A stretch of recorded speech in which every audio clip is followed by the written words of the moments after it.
What's up guys at welcome back sa ating YouTube channel. So for today's video guys is i-update natin itong or magdadagdag tayo ng 80 sa ating piso wifi guys. So dito ko ngayon sa bahay guys sa may tindahan namin. So i-update ko. Nakarating lang nito guys.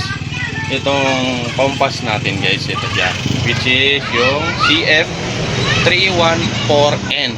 Version 2 ito guys. Ang gagawin ko dito guys is yung ating TP-Link na gamit ngayon is tatanggalin ko, tapos ito yung papalit ko, tapos yung area nung TP-Link guys is iibayin natin guys, or yung location niya para tatlo na yung ating access point guys sa ating piso wifi.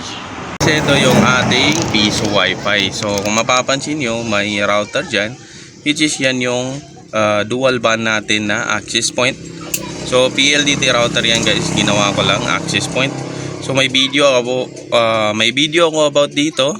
Tignan nyo lang guys yung video natin sa YouTube para makita nyo. Then hex guys. Then yung ating Node MCU guys. Yan. So LAN base ito guys. Ito yung ating piso wifi. Ngayon guys is itong piso wifi natin is almost 2 years na ito guys na ginagamit. Ito yung first build ko sa 1Pi system guys. So first build ko sa 1Pi system, yan yung gamit ko guys. Hanggang ngayon ginagamit ko pa rin guys. Dito tayo ngayon sa labas guys. Ito yung ating piso wifi. So almost 2 years na yan guys. Yan, dito yung labas guys ng ating tindahan. Ito yung ating antena guys, is ito siya guys. So TP-Link yan guys. So ito ko ipapalit yung bili nating access point na compass. So itong TP-Link na to guys is hahanapan ko pa ng palalagyan nito guys. So yan, ibababa natin ito guys. Alright guys, nalagay na natin yung ating compass. So ito na yung TP-Link. So ililipat natin ng pwesto ito guys para sa ma-extend pa yung ating access point guys. Papakita ko sa inyo guys yung ating compass. Ito na guys yung ating compass. Nalagay ko na. So gagawin ko dito guys is patatayuin ko lang guys para matapos na natin to guys. Yan na guys yung ating TP-Link. So mababa lang yung ilagyan ko kasi para dito lang sa mga bahay guys. Ngayon guys, dito na tayo sa ating cellphone guys.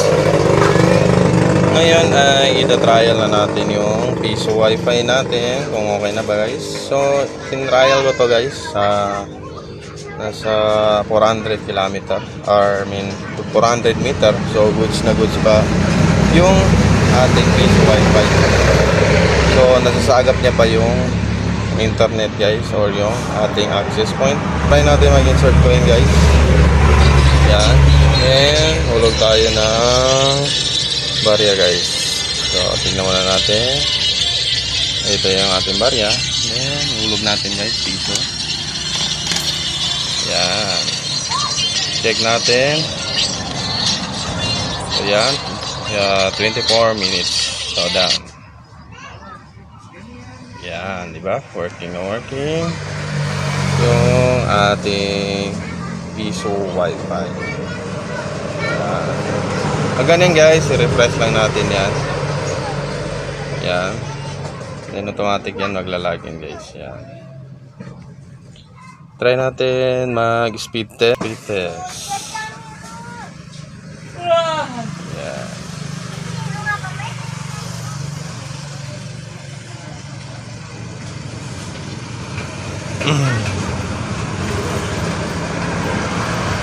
So continue on web.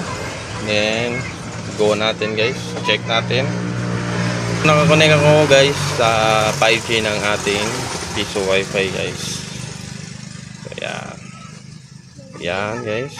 Kung mapapansin nyo, lagpas 100 Mbps. Kung magtatanong kayo dito guys kung bakit di ko nililimitan itong piso wifi natin, kasi ang plan ko kasi guys is nasa 200 Mbps lang.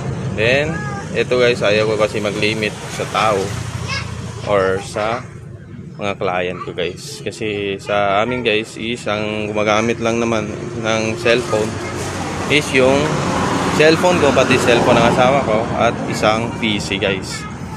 Yan. Alright guys, dito na lang ang ating videos. Kung magtatanong kayo bakit di ako gumagamit ng 2.4G or 5G na dual band na access point, mas gusto ko kasi yung maraming AP.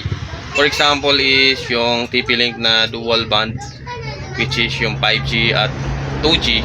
So mas gusto ko yung kung ako ang papipiliin, mas gusto ko yung dalawang AP na 2.4G guys.